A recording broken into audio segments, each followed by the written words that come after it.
Beleza. É claro, Richard. Ué, ninguém trabalha de graça, meu amigo. A hora na consultoria é cobrada também, viu, meu amorzinho? Tinha um professor meu que falava o seguinte, ó. Aqui na aula, vocês podem perguntar tudo que vocês quiserem, tirar dúvida de tudo que vocês quiserem. A partir do momento que vocês se formaram e saíram do Instituto Federal, qualquer dúvida, a resposta é uma consultoria. E a consultoria deve ser cobrada. Não é verdade, Qualquer Richard? coisinha é 10 real. Qualquer coisinha é 10 real. É nessa mentalidade. Lá no serviço que tem os favores, eu cobro 10 real, filho. E você tá certíssimo, meu amigo Richard. Então vamos lá, gente. Vamos seguir o barco aqui, né? Então, continuando com a nossa disciplina de Fundamentos de Física Termodinâmica, hoje nós vamos falar um pouquinho sobre instrumentos de medida de temperatura e isso vai abrir espaço para a gente começar a falar de dilatação térmica linear, por enquanto, né? Dos sólidos. Beleza, pessoal? Bom, então o que é a tal de dilatação térmica, né? A dilatação térmica dos sólidos acaba estando presente aí no nosso dia a dia, né? E a gente acaba nem percebendo, certo? Por acaso vocês já devem ter reparado em prédios muito grandes, né? Que tem uma divisa de entre os concretos, né? Que a gente olha e fala, nossa, para que tem essa fresta aqui? Em ponte a gente também tem essa divisa, essa fresta, né? Assim como nos trilhos de trem, tá? Isso não é à toa, tá, pessoal? Isso daí, quem projetou isso estava preocupado lá com a dilatação térmica desses sólidos aí, né? A gente vai falar por hoje, né, sobre equipamentos para medição de temperatura e vocês vão ver que tem tudo a ver com a dilatação térmica. E aí, depois que eu falar sobre os instrumentos de medição de temperatura, nós vamos falar lá embaixo, né, sobre a dilatação térmica linear. Tá? Então eu vou falar sobre a dilatação térmica linear hoje, na aula que vem sobre dilatação térmica na área, né? E dilatação térmica volumétrica também. Beleza? Então vamos começar aqui, né? Demos a introdução por que a gente vai estudar instrumentos de medida de temperatura e também por que é importante a gente ver dilatação térmica, né? Então, ó, diariamente a gente se depara, né, com medidas de temperatura, seja andando na rua, né, ou se não no telejornal. Sempre falam, é comum a gente ouvir falar de medidas de temperatura ambiente, né? Essas medidas aí, como a gente pode supor, elas vão ser adquiridas por meio de instrumentos que a gente bem conhece, são os termômetros, tá? Termo temperatura, né? E metros, medida. Então, medidas de temperatura aí, né? Então, o termômetro, pessoal, ele acaba sendo um aparelho aí usado para medir a temperatura ou as variações de temperatura, né? Eu gosto de usar esse termo também, variações de temperatura, porque ele vai estar sempre medindo a variação, beleza? Ele sempre vai ser um instrumento composto por um elemento sensor que possui uma propriedade termométrica, que é uma propriedade intrínseca do material que varia com a mudança de temperatura. Beleza? Então hoje a gente aqui na física, pessoal, a gente vai falar sobre os termômetros mecânicos, né? Aqueles que são regidos aí pela dilatação dos materiais, né? É pertinente porque a gente vai falar sobre dilatação linear, dilatação volumétrica e tudo mais. Por isso que eu escolhi somente esse tipo de sensor, tá? Mas hoje no mercado a gente tem sensores de temperatura eletrônicos que são aí O digital é porque lá no serviço usa só o digital. Aí ele tem 3 etapas. Você aperta uma vez, aí você vê a temperatura máxima, aperta uma, você vê a que está no momento, e você aperta mais uma vez, é a menor temperatura que deu, sabe assim? Isso. Você tem que ficar controlando tudo lá. Então, mas a gente tem que tomar cuidado, né, de sensores, o princípio de funcionamento de cada sensor, né? A gente pode ter um sensor mecânico funcionando de forma digital, nada impede, tá?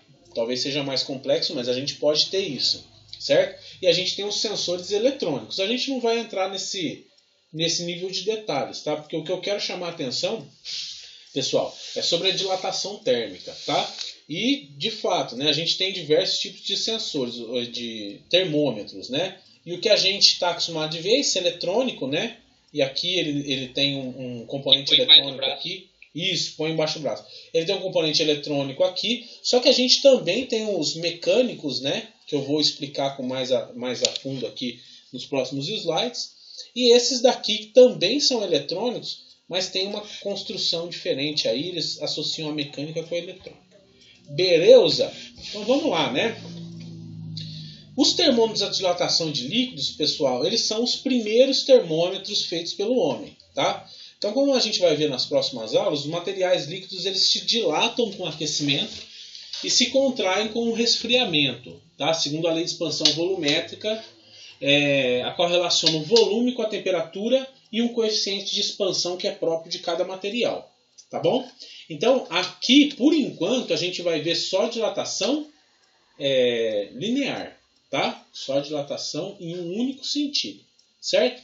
E aí, né, o seu Fahrenheit lá, né, um físico alemão, no ano de 1709, ele percebeu essa propriedade, antes, né, ele percebeu essa propriedade de alguns materiais, de todos os materiais, na verdade, e dos líquidos, né, de se expandirem em função da variação da temperatura, e falou, olha, sabe o que eu vou fazer? Eu vou pegar um pouquinho desse líquido e vou colocar dentro de um tubinho de vidro para medir temperatura, né? E aí, dessa ideia dele, em 1709, ele concebeu o primeiro termômetro a álcool, ok? Que a gente tem até hoje, tá? O Fahrenheit. E é claro, né, ele tinha a própria escala de temperatura dele, muito chique, né? Ele tinha a própria escala de temperatura que foi dado o nome de Fahrenheit, que é o nome dele, tá? E posteriormente foi ele mesmo criou, né, o primeiro termômetro a mercúrio. Foi depois de 5 anos, em 1714, tá bom? O termômetro a mercúrio acabou sendo um vilão aí de usuário doméstico, né, mas em laboratório ele é mais utilizado do que o álcool. Bom, os termômetros a dilatação de líquido em recipiente de vidro transparente, pessoal, eles são bastante comuns, né? Douglas Carmo? Quem que é Douglas? Tem Douglas? Nossa, turma? Tem, professor, é aluno novo. Ah, tá. Novo, porém velho. Beleza. Boa tarde, Douglas. Então, como a gente vai ver na próxima aula, né, os materiais líquidos eles se dilatam com aquecimento e se contraem com resfriamento, segundo a lei de expansão térmica e tudo mais, né? Esse cara aqui, pessoal, ele é bastante comum aí dentro de casa, pelo menos antigamente, né? Agora já é mais do eletrônico, certo? E como é que esse cara funciona? Né? Tanto esse daqui quanto esse que é o de mercúrio. O de mercúrio a gente tem mais em laboratório, tá? Porque ele dá uma medida mais precisa de temperatura do que o de álcool, tá bom, pessoal? E aí vocês podem falar, mas o álcool, como é que isso daqui é álcool que tem aqui dentro? É álcool com corante, né? Um corante vermelho para facilitar a visualização aí, tá bom? Bom, e como é que funciona esse daí, esse termômetro de dilatação de líquido em recipiente de vidro transparente? A gente tem basicamente aí, tá, pessoal? 4 componentes desse termômetro aí, certo? A gente tem o primeiro componente que é o bulbo, né? Então por isso que a gente chama de termômetro de bulbo. O bulbo nada mais é do que um recipiente onde está armazenado lá o nosso líquido que a gente vai chamar de termométrico, tá? É claro, o líquido, né, que vai estar aqui, que pode ser tanto mercúrio quanto o álcool, né? Tanto mercúrio quanto álcool. Ah, Raul, pode ser água? Pode. Ele vai dilatar menos, você vai ter que mudar a tua escala, mas pode ser álcool, tá? A escala que está aqui, né, um outro componente, e a escala, é claro, né, pessoal, a gente só consegue ter uma escala de temperatura com base em calibração, né, em função de um padrão, né? Então a gente vai lá, a gente tem um padrão medindo a temperatura e mede a outra temperatura com a mesma temperatura com o outro termômetro, né? E aí a gente vai graduando conforme a gente vai olhando no padrão, ok? Então por isso que tem a escala ali, né? É desse modo que a gente tira a escala. E é claro que a gente tem por dentro o capilar. O que é esse capilar? É um tubo de vidro bem fininho por onde passa esse fluido. Então qual que é o intuito desse termômetro de dilatação de líquido, né? Quando a gente tem um líquido armazenado aqui e aquece ele tende a se expandir. É claro que a expansão sempre vai ser volumétrica, tá, pessoal? Ele vai expandir para todos os lados. Só que ele não tem lugar para expandir, tá? Ele não tem espaço nenhum para se expandir. Ele só pode se expandir para cima, tá? Conforme a gente vai aquecendo esse líquido, ele vai expandindo para cima. E é claro, né, conforme a temperatura que tiver aqui, ele vai apresentar um valor na escala dele aqui em cima. Ok? Ué, deixei igual aqui. Beleza, pessoal? E bom, hoje a gente nem usa mais esse termômetro. Eu vou repetir, né? A gente usa mais os termômetros digitais lá, né? O princípio de funcionamento é outro. Eles são com sensores de temperatura eletrônicos, né? Mas ainda usamos muito esse tipo de termômetro em laboratório, tá? Em laboratório a gente precisa de uma medida de temperatura bem ajustada, né? E esse tipo de termômetro ele costuma dar essa medida de maneira mais precisa, né? Em laboratório vocês vão ver mais desses daqui, que são os termômetros de mercúrio. Em hospital, pronto-socorro, eles também usam esses termômetros de mercúrio, tá?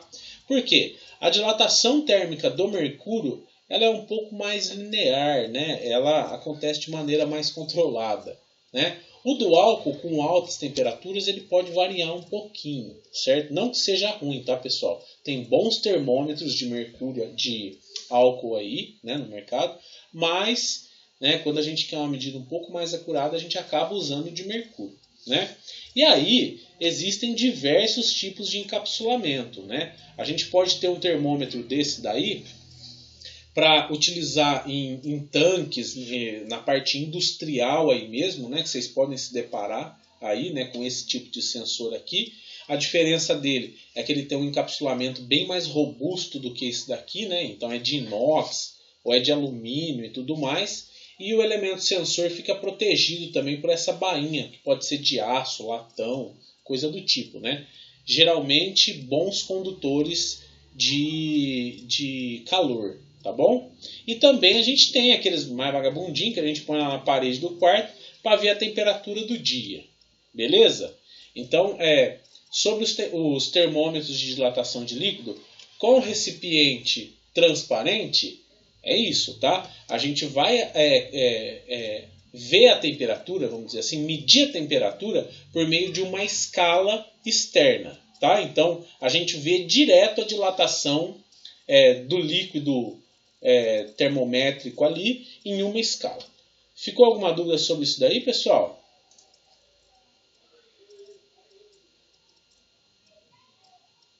Não. Beleza. Então, vamos lá. Para a próxima.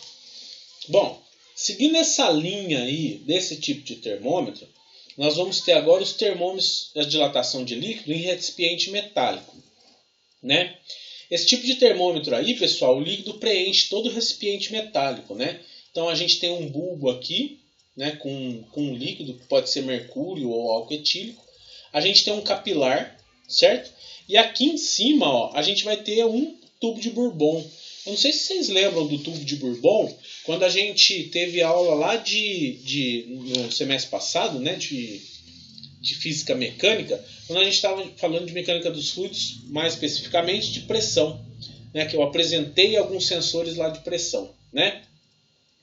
Então, o que acontece? O que é diferente nesse daqui, né? O que esse tem de diferente para esse tipo de cara aqui? Esse cara aqui, pessoal, o capilar, ele tem vácuo lá dentro, ele não tem ar, porque se ele tivesse ar, né, o ar ia ir contra a dilatação do fluido aqui e a gente não ia ter uma medida precisa. Então aqui dentro do capilar tem vácuo, tá? Para o fluido poder se movimentar aí de maneira livre, ok? Agora, nesse cara aqui, ele já é preenchido inteiro com o nosso fluido termométrico, que também pode ser gás, tá? Não precisa ser basicamente um fluido líquido, pode ser um fluido gasoso também. E o que acontece, pessoal? Conforme esse fluido aqui vai aquecendo, ele tende a expandir. Conforme ele tenta expandir, ele começa a deformar esse tubo de Bourbon. Do mesmo jeito lá no manômetro que a gente viu lá em mecânica dos fluidos, ele se deformava, né, conforme a pressão ia aumentando. Então, mesmo sistema, né? Esse cara aqui vai aumentar a temperatura, o líquido que está dentro ou o gás, ele vai expandir, vai tender a expandir. Ele expandiu, ele vai deformar o tubo de Bourbon. Deformou o tubo de Bourbon, ele vai ter aqui um ponteiro indicando a temperatura, né? Esse cara aí, pessoal, é esse daqui. Não sei se vocês já viram termômetro desse tipo aqui, ó. Termômetros desse tipo. Esses termômetros aqui, eles são bem bons, né? Bem confiáveis, tá? Mas o princípio, né? Sempre percebam, né? Que é de expansão volumétrica de um fluido termométrico que está lá dentro, pode ser gás ou fluido líquido, né? Só que esse daqui é um pouco mais complexo porque ele tem uma mecânica para acionar um ponteiro, tá? Então, visualmente é mais fácil, né, de fazer a leitura da temperatura, né, é óbvio, mas o princípio de funcionamento aqui é parecido com outro, a expansão volumétrica de líquidos, tá bom? E aí a gente acaba tendo diversas outras configurações desse cara, né? A gente tem configurações... Ô, meu filho, vem pra cá. Aí. A gente tem configurações desse tipo em tubo de Bourbon, do jeito que a gente já viu, né? Em formato de C, é o tipo C. Então a gente vai ter o capilar do mesmo jeito, tubo de Bourbon aqui, engrenagem e escala aqui em cima, né? O ponteiro mexendo. A gente tem o tubo de Bourbon do tipo helicoidal, tá? Então, ó, o capilar, a pressão aumentou aqui, né? O fluido volumétrico ele expandiu aqui, né? Esse cara vai deformar, né? Esse formato helicoidal aqui vai deformar e aí vai mexer num ponteiro, numa escala aí, tá? E a gente tem também mais um tipo de tubo de Bourbon, que é do tipo espiral, tá? Ah, Raul, mas qual que é a diferença desse daqui para esse? Esse daqui, pessoal, é para variações bem pequenas. Então, qualquer variação aqui, ele vai mexer muito nesse tubo de Bourbon. Qualquer variação de temperatura vai mexer muito nesse tubo de Bourbon. E a gente vai ter medidas de temperatura mais... uma resolução maior, né, na verdade. Então, o intervalo entre 1 grau é muito mais perceptível do que nesse daqui, por exemplo. Tá? Esse daqui é mais refinado, vamos dizer assim. Tá? E também, pessoal, isso daqui é batido, viu? Eu vou falar para vocês que isso é batido e vocês devem ver aí no cotidiano de vocês, que são os tais dos termostatos de geladeira. Geladeira, eu não sei se as novas também vêm com esse tipo de termostato. Eu acho que não, né? Já deve ser eletrônico. Mas as geladeiras antigas, elas tinham esse termostato, né? E o que é esse termostato, né? Ele tem aqui dentro, não sei se vocês já abriram isso, vocês já viram, né? Esse tipo de termostato. Ele tem um capilar dele que é um tubinho, é um caninho bem fino, preenchido com gás, certo? Eu não lembro que gás que é, mas ele é preenchido com gás. E aí você põe esse caninho aqui dentro da geladeira, certo? É óbvio, né? O termostato ele fica dentro da geladeira para você regular a temperatura aqui. E aí o caninho fica distribuído dentro, no interior lá da geladeira, certo? Conforme você regula aqui, você vai regulando o nível de deformação que o termostato vai ter. Então, conforme a temperatura abaixa ou aumenta, no caso, né, se a temperatura aumentar, eu tenho que ligar a minha geladeira. Se a minha temperatura a temperatura aumentar, eu vou acabar fechando um contato aqui dentro desse termostato. E aí ele vai ligar o motor, né, da geladeira. A partir do momento que a temperatura baixou, esse gás se contrai e desliga esse termostato aqui dentro da geladeira e desliga o motor por consequência, certo? Então, esses termômetros a gás com um recipiente metálico, eles já são bem conhecidos da gente, estão aí no nosso dia a dia e às vezes a gente acaba nem lembrando, né? Beleza, pessoal? Sobre esses daí, tá tranquilo? Tá fácil para vocês?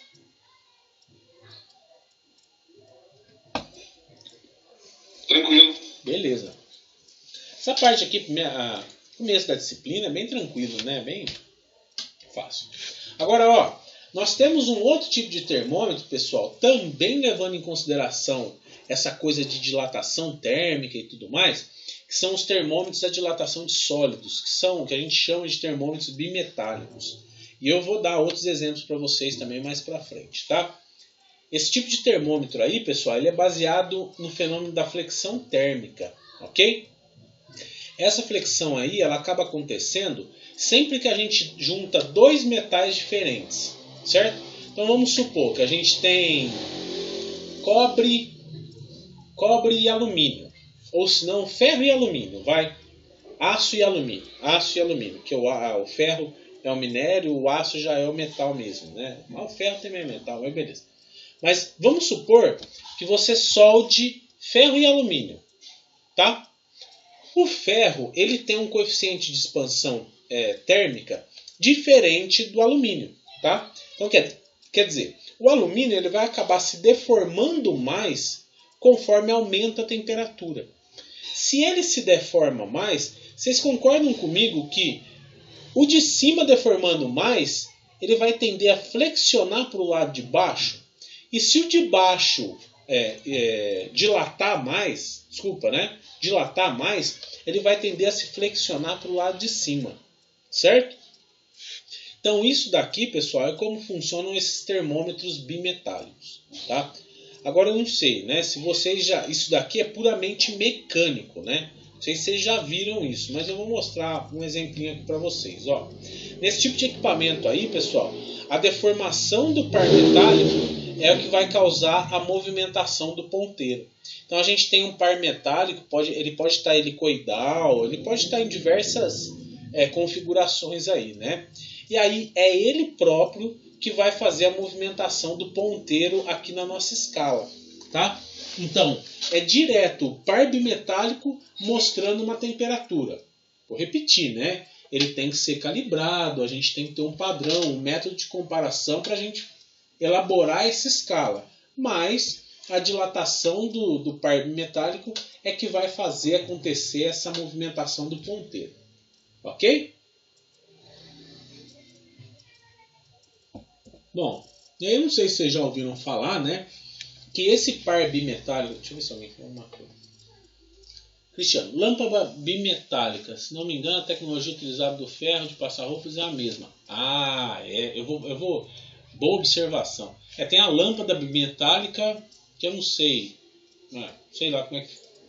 Não lembro. A lâmina bimetálica. Eu vou falar. Lâmina. Tô ali, lâmpada, desculpa, hein. Tô cansado já. Beleza. Eu vou mostrar como é que funciona, tá? Isso daí, como é que é aplicado isso. Mas a princípio o funcionamento de um disjuntor, tá? Mas quanto aos materiais, a essa junção bimetálica, pessoal, a gente também tem o que é curioso, né? Não faz muito parte aqui do que a gente vai discutir, mas é bastante curioso, que é o tal do efeito Seebeck. Eu não sei se vocês já ouviram falar de efeito Seebeck. Mas quando a gente tem um par bimetálico, e ele vai estar junto aí, né, por meio de... Eles são soldados mesmo, um no outro, assim, são duas chapas soldadas. Quando a gente tem esse par bimetálico, a gente vai perceber que com variação da temperatura, a gente também tem uma diferença de potencial entre os metais, tá? É o tal do efeito Seebeck, tá? E isso também acaba por ser um sensor de temperatura, tá?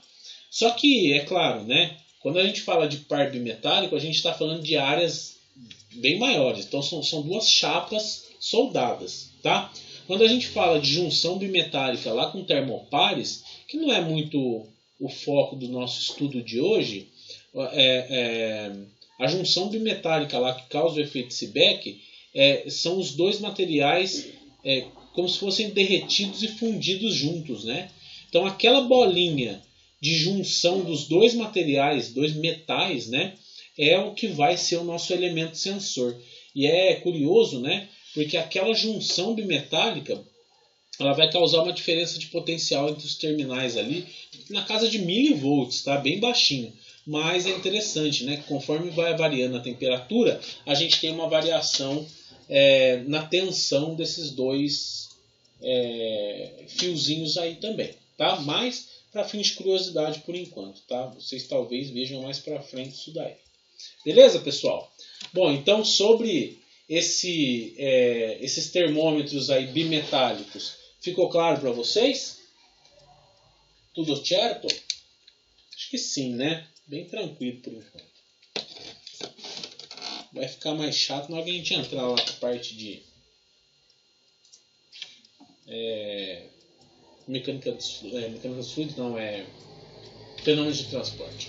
Bom, então, né, eu acho que dá um respaldo, né, eu acabei indo de dentro para fora, né, acabei mostrando os fins para mostrar o princípio, né, para ficar mais claro para vocês para que a gente estuda a tal da dilatação térmica. Por conta disso, né, a gente pode se beneficiar em muito da dilatação térmica, ok? E se a gente não levar ela em consideração, a gente acaba implicando em erros, né? Como no caso desse trilho de trem aí que vocês estão vendo, né? Que o pessoal não considerou a junta de dilatação e aí o trilho se dilatou e entortou tudo, cara. Ele não vai deixar de dilatar, viu? Ele vai ir até onde der e vai entortar inteiro se precisar, mas ele vai dilatar, tá certo? Isso daqui é uma imagem, se eu não me engano, onde é que eu peguei? É uma estação ferroviária da China. Estação não, né? Uma linha ferroviária da China ou do Japão. Oi? É por isso que aquelas ruas, que em São Paulo, já faz um tempo já, aquelas pontes, aquelas ruas que meio que desabaram, ficaram tortas, porque teve dilatação da temperatura. Na verdade, eu acho que lá em São Paulo, quando desabou aquele viaduto, na verdade o que aconteceu foi falha estrutural ali, né, na viga de sustentação da pista mesmo. Mas se você perceber, a pista baixou bem na junta de dilatação, né? E aquela junta de dilatação lá, ela é considerada para dilatação da pista, certo? E embaixo, eles acabam nem considerando muito essa dilatação. O que vai ocorrer mais ali, né, é na pista. Porque embaixo, ali naquela viga, né, a viga ela vai dilatar um pouco menos e tudo mais, porque ela está coberta. Enfim, né, a pista ela vai acabar dilatando muito mais. Por isso que tem aquelas juntas de dilatação. E por sorte, ele deu aquela desabada na própria junta de dilatação, né? Por sorte não sei se é por sorte. Dilatou na junta de dilatação lá. Ele desabou na junta de dilatação. Mas lá não foi por falha nesse sentido, não. Foi falha estrutural mesmo. Eu acho que estava velho e tudo mais, né? Mas a gente vê muito isso. Por exemplo, quando a gente está viajando, né? A gente passa em cima de alguma ponte aí e tudo mais. A gente vai passando, vai tendo aqueles tec-tec, tec-tec. Que tem aquelas juntas, né? Aquilo lá é junta de dilatação. E quando a gente olha em prédios, né? No próprio prédio lá do IFE, tem junta de dilatação. Tem que ter, né? Porque senão o concreto vai dilatar e se ele não tiver para onde expandir, ele vai estourar inteiro e o prédio vai cair, tá? Beleza, Dani?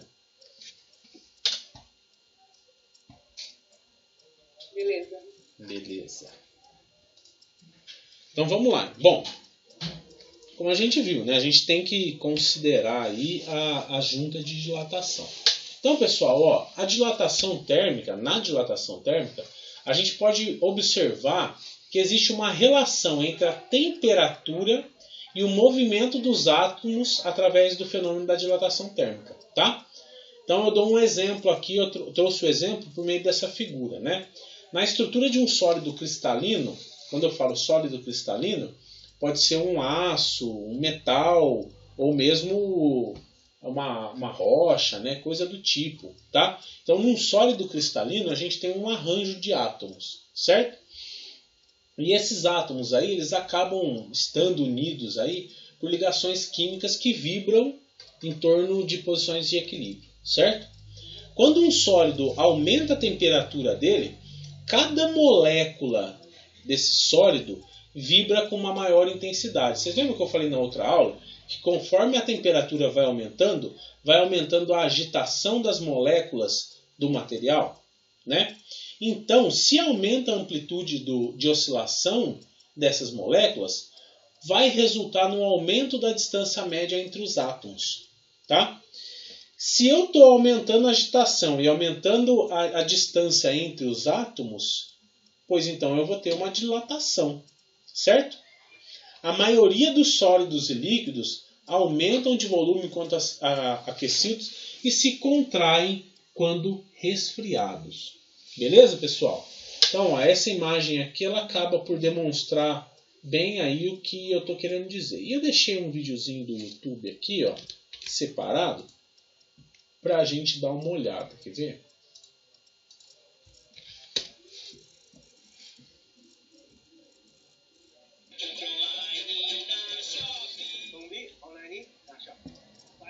Desculpa, tem propaganda, né?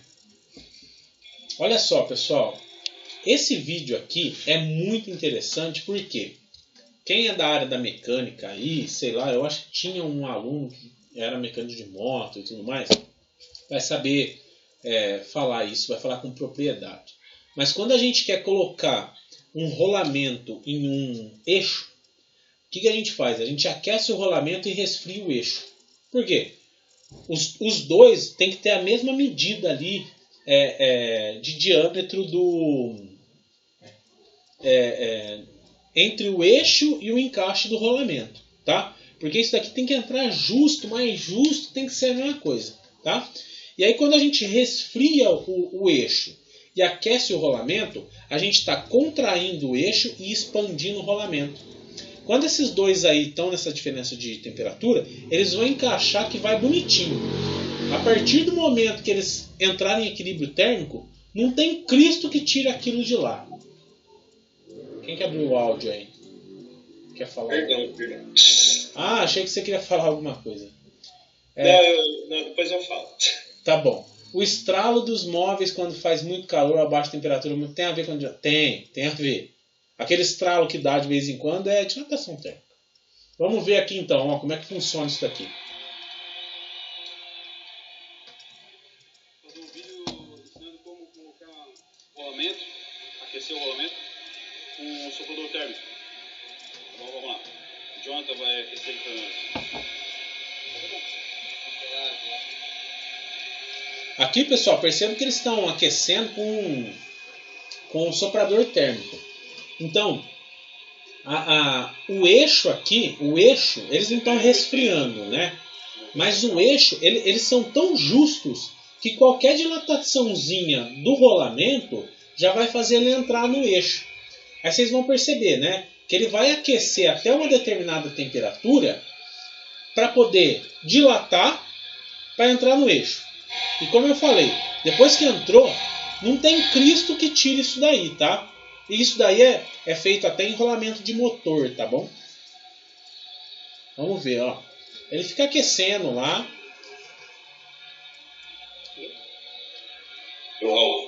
Oi. E o eixo geralmente quer poder mergulhar no nitrogênio para poder resfriar ele, né? Ó, tem casos que acontece isso, né? Quando tá muito justo, eles querem um negócio bem... Mas esse daí você não tira nem por Cristo, né? Porque às vezes o eixo, ele tá até um pouquinho maior, alguns micrômetros maior do que o diâmetro aqui do rolamento, né? 83. Aí eles colocam no nitrogênio para reduzir bem a temperatura, né? Para ele contrair bastante. E aquece o rolamento, né? Olha lá, vai entrar, beleza, entrou. Aí na hora que resfria, Esse é o Jonathan. isso não sai por nada. Esse sou eu. É interessante isso, né? Porque é uma coisa aplicada, né? É a física que a gente está vendo aplicado ao cotidiano, né? É muito bacana. Dilatação da madeira. Atribuir esse fenômeno a seres sobrenaturais. Pois é, não é. é dilatação térmica. Nos lugares trabalhando na oficina, eventualmente, quando iriam colocar uma bucha em algum equipamento, eles colocavam no freezer a bucha antes, até ela nevar, então entrava com facilidade no equipamento. Exatamente, William. É isso que a gente tem que usar a física a nosso favor, né? A dilatação térmica que a gente conhece, a gente tem que usar ao nosso favor. E é isso que o pessoal acaba fazendo nas oficinas aí, né? Em eixo de motor, não sei se vocês viram, rolamento de eixo de motor. Ele tem que ser bem fixo, né? E eles fixam usando essa técnica, né? De dilatar o rolamento, né? Mas ele não pode ser fixo de modo que você não consiga tirar. Você tem que deixar tirar, né? Então não é tanto. Mas tem casos que nem o Ailton falou, em que ele não pode sair. Aquele rolamento lá, ele está junto com o eixo. E se você precisar trocar, você vai trocar rolamento com eixo tudo de uma vez, né? E nesse caso, pessoal, o eixo às vezes ele é até um pouquinho maior do que o rolamento. Aí, por isso tem que resfriar um e aquecer o outro. Mas enfim, né? Vamos continuar nossa aula aqui, né? E aí, a gente vai ter a nossa dilatação térmica útil no nosso dia a dia por diversos outros fatores, tá?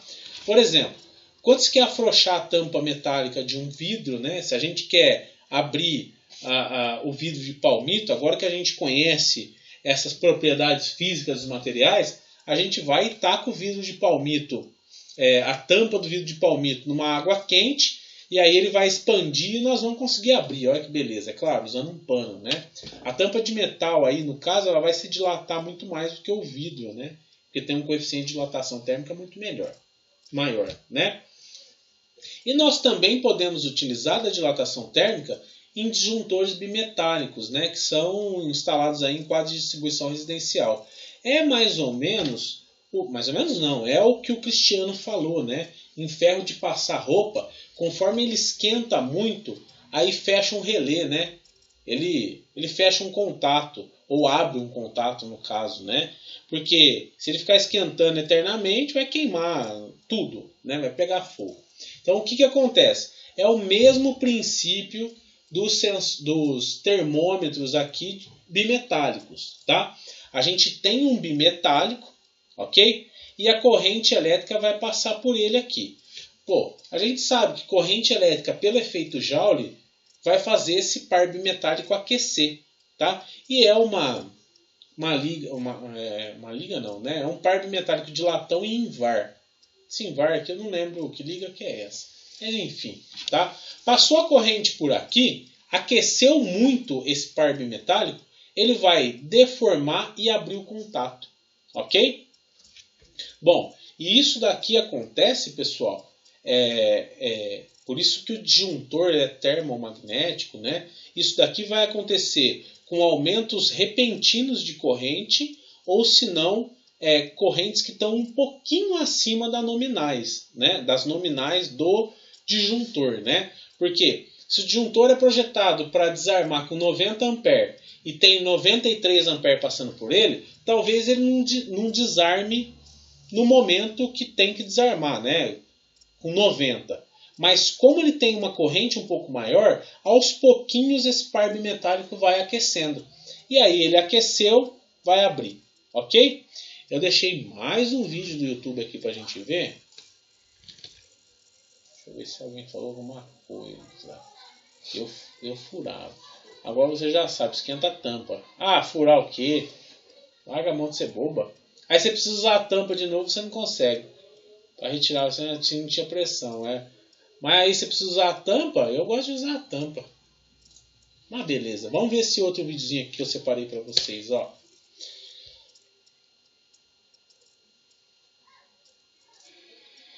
Olha aqui, pessoal.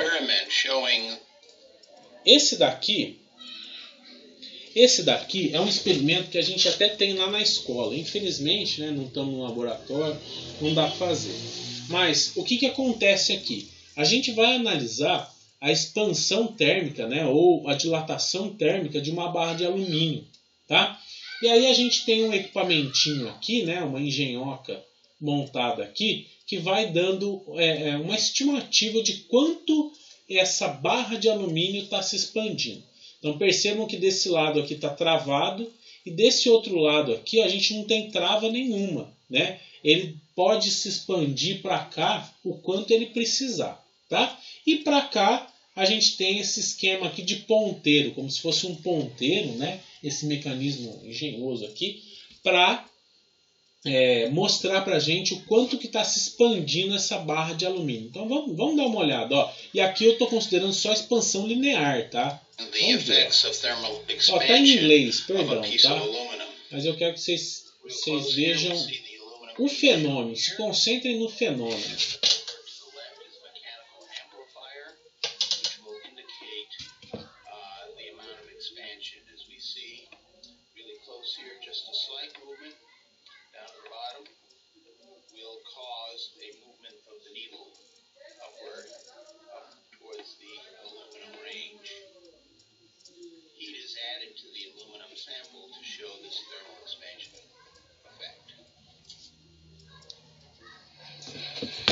Olha lá que interessante.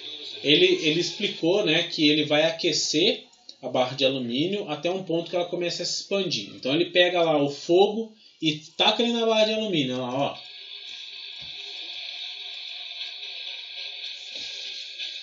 Ó.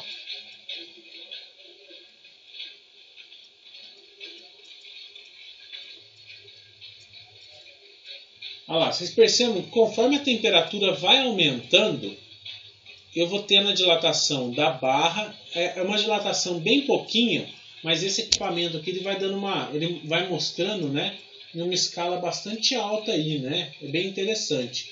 Então, ó, essa barra de alumínio está empurrando essa daqui que está fazendo o ponteiro subir, tá vendo?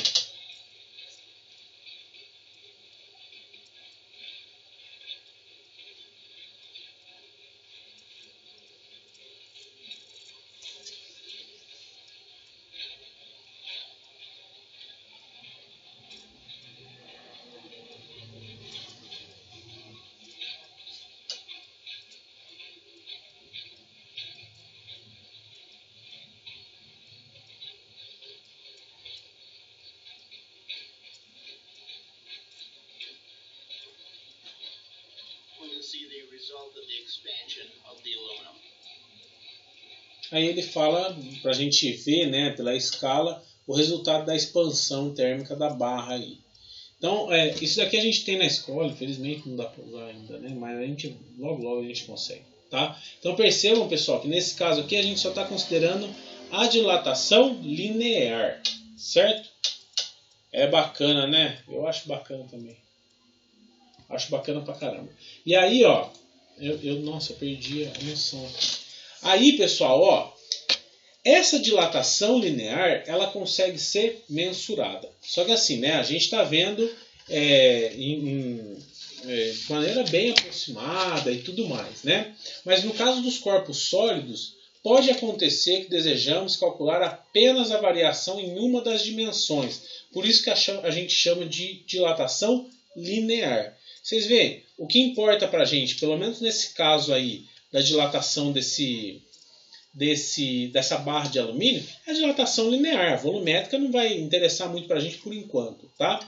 É o que acontece, por exemplo, na dilatação de uma barra e nos fios, beleza? Numa barra, o que é interessante? Por exemplo, um trilho de trem, ok? Embora o seu volume aumente, a gente sabe que aumenta em função do aumento da temperatura, a variação que vai nos interessar acaba sendo a do comprimento, beleza? Então, quando você aquece uma barra de alumínio de 1 metro de comprimento, aumentando a sua temperatura em 1 grau, ela vai se dilatar 22 micrômetros. E isso daí, pessoal, é o tal do coeficiente de dilatação linear. O que eles fazem? Eles vão lá e aquecem 1 grau Celsius o material e veem quanto que ele expandiu, quanto que ele dilatou. A quantidade que ele dilatou em 1 grau Celsius é o coeficiente de dilatação térmica dele, tá? Então, 22 micrômetros e micrômetros é 1 metro vezes 10 a menos 6, tá? Então 22 micrômetros por grau Celsius. Então o coeficiente de dilatação térmica de uma substância acaba por ser a variação do comprimento sofrido quando a temperatura varia em uma unidade. Tá? E como que a gente calcula isso? E a gente está considerando aqui que isso daqui é linear, né? A não ser para outro tipo de material que pode não ser linear essa dilatação, não sei, tá? Mas para metais a maioria acaba sendo linear, né? E como que é essa equação, né? Que a gente vai ter que guardar uma equaçãozinha aí.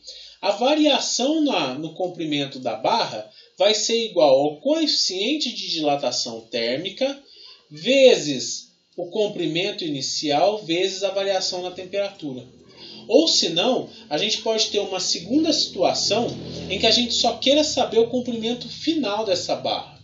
E aí, né, é só a gente fazer um tratamento dessa equação aqui, tá? É só a gente abrir esse ΔL aqui, passar o L inicial para lá e fazer a equação, tá certo? Nesse caso aqui, pessoal, a gente vai perceber que para achar o comprimento final da nossa barra, a gente vai ter o comprimento inicial vezes 1 mais o coeficiente de dilatação térmica, e esse daqui, o alfa, é o linear, tá? Coeficiente de dilatação térmica linear, tá? Vezes a variação na temperatura. Beleza? Esse daqui ficou claro para vocês, pessoal? Tá tudo certo aí? Deixa eu, enquanto vocês vão coisando aí para poder coisar, eu vou abrir minha câmera aqui, ó.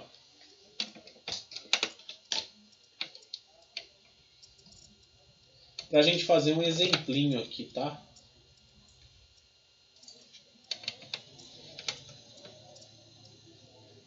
Câmerinha. Catapimbas. Tá aí. Eu vou fazer um exemplinho pra gente fixar os conhecimentos, tá? Então eu deixei um exercício bem simplesinho. Depois eu vou deixar alguns outros exercícios. Alguém abriu o áudio e queria fazer uma pergunta aí? Não? Bom, eu vou deixar um exemplinho aqui, né? A gente vai fazer junto. Depois eu vou deixar outros exercícios para vocês fazerem sozinhos lá no Moodle, tá? Então, ó, nós estamos tratando só sobre dilatação linear, tá, pessoal? Então, ó, leve em consideração uma barra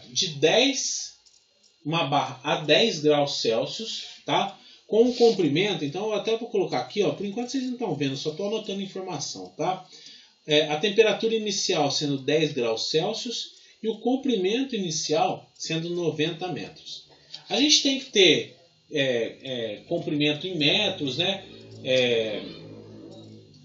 Para respeitar o sistema internacional. Raul, mas esse cara aqui não está no sistema internacional, mas ele ainda concorda com o sistema métrico, tá? O sistema métrico leva em consideração o grau Celsius.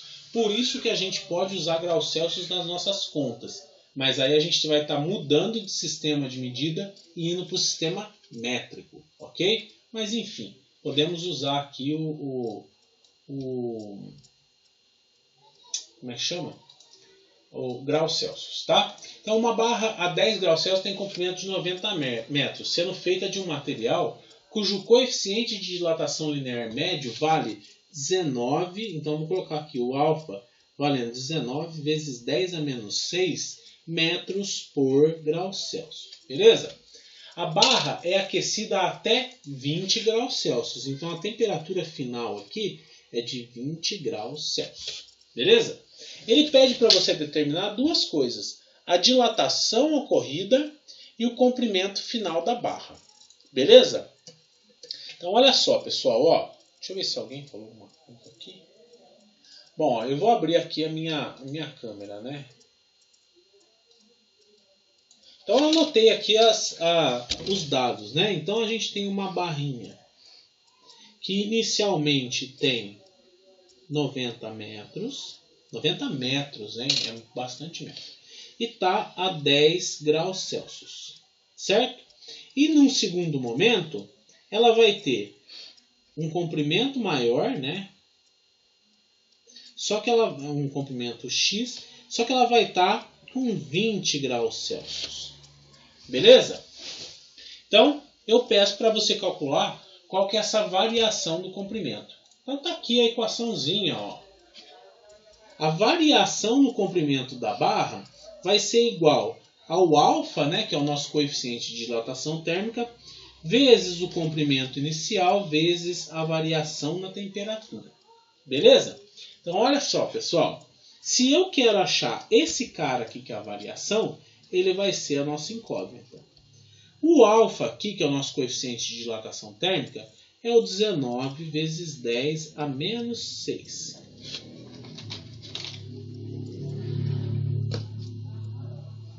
E a nossa variação de temperatura, a gente nunca pode esquecer, né? O comprimento inicial, 90 metros.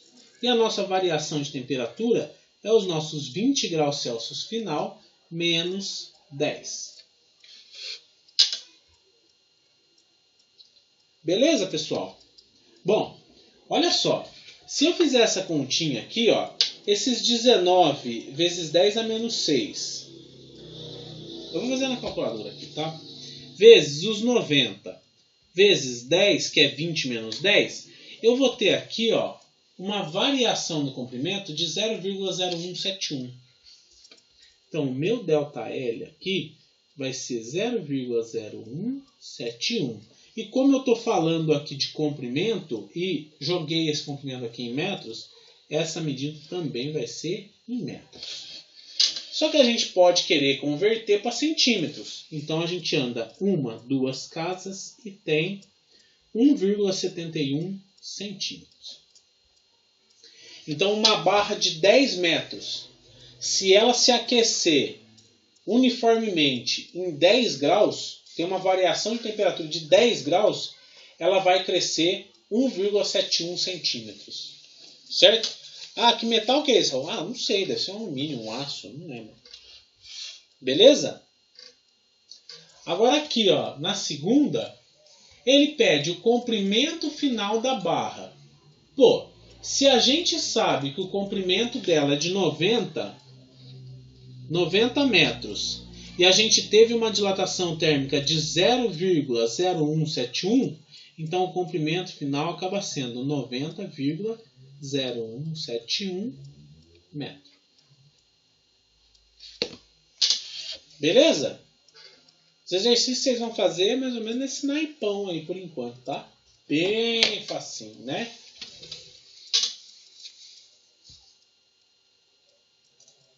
Ficou alguma dúvida aí, pessoal?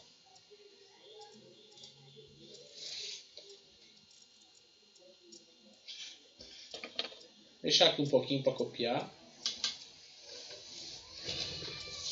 Acho que não, né? Tá tudo bem específico aí. Tudo bem claro. Então, ó, hoje a gente estudou a dilatação térmica observando, né, com vista somente para um sentido da dilatação, a linear, né? E vocês viram para que a gente pode usar essa dilatação térmica linear, né? É claro que para aplicar em equipamentos, em transdutores de temperatura, né? Sensores de temperatura, os nossos termômetros, tá? E acabei por apresentar aí algumas continhas bem básicas, né? Sobre dilatação térmica aí, dilatação térmica linear. Termologia da hora. É legal, viu? É gostoso estudar. Vocês vão ver, vocês vão achar interessante também fenômenos de transporte. É bem bacana, cara. Fenômeno de transporte, aí você vai começar a entender como o calor flui de um corpo para o outro, considerando uma parede ou considerando o ar, né? É bem legal, né? Essa parte de dilatação térmica é bem legal também, tem muita aplicação, né? Eu gosto de trazer desse jeito para vocês, porque é claro, né? Vocês estão se formando para a garrafa de café, nós vamos discutir sobre ela. Vocês vão se formar como professores, né? E eu acho que esse tipo de coisa que chama atenção, principalmente dos jovens aí, né? Do ensino fundamental, do ensino médio, né? Porque a gente precisa chamar a atenção deles, né? Falar, olha, vocês estão estudando isso porque tem uma aplicação. Isso é muito importante na mecânica. Lá na AutoCAD, a gente precisa manter a sala de... Olha só, nossa, que interessante. Isso é muito legal. E instrumentação, pessoal, temperatura é tudo. A hora que o João falou, a sala de metrologia tem que ficar 20 graus, porque qualquer micron fora, a peça está reprovada, principalmente depois do processo de retífica. Olha só. Então eles levam em consideração que o padrão de temperatura deles é 20 graus. E se tiver alguma dilatação térmica, e aí a gente tem que considerar a dilatação térmica do paquímetro, do instrumento que a gente está... Do instrumento não, né? Da peça que a gente está medindo, de tudo. A gente tem que considerar a dilatação térmica em tudo lá. Por isso que eles controlam lá 20 graus, né? Então é interessante pra caramba essa parte de principalmente termologia, né? Voltada à instrumentação, à metrologia, é bem legal, né? Beleza. Então, pessoal, ficou mais alguma dúvida aí, mais algum comentário? Eu gosto desses comentários aí, hein? Tipo do João, do William que ele fez. Eu gosto desses comentários aí, que são bem interessantes, né? Esses comentários vocês têm que anotar para quando vocês estiverem dando aula aí sobre dilatação térmica, vocês darem esses exemplos aí para os alunos de vocês, né? Beleza? Pessoal, então, se vocês não tiverem mais nenhuma dúvida, eu acabei me estendendo aí 7 minutos, né? Espero que o próximo professor não me mate. Mas se vocês não tiverem mais nenhuma dúvida, a gente fica por aqui, certo? Daqui a pouco. Hoje eu acho que eu não vou conseguir terminar a lista de exercício não, hein? Tô passado. Mas amanhã à tarde eu termino, tá? E aí eu disponibilizo para vocês fazerem aí durante a semana, tá bom? Então, se vocês não têm mais nenhuma dúvida, a gente fica por aqui. Próxima aula é só às 21. Ah, beleza. Então eu fico mais tranquilo. Então tá bom, pessoal. Boa noite. E até semana que vem. Eu vou disponibilizar os materiais para vocês aí já.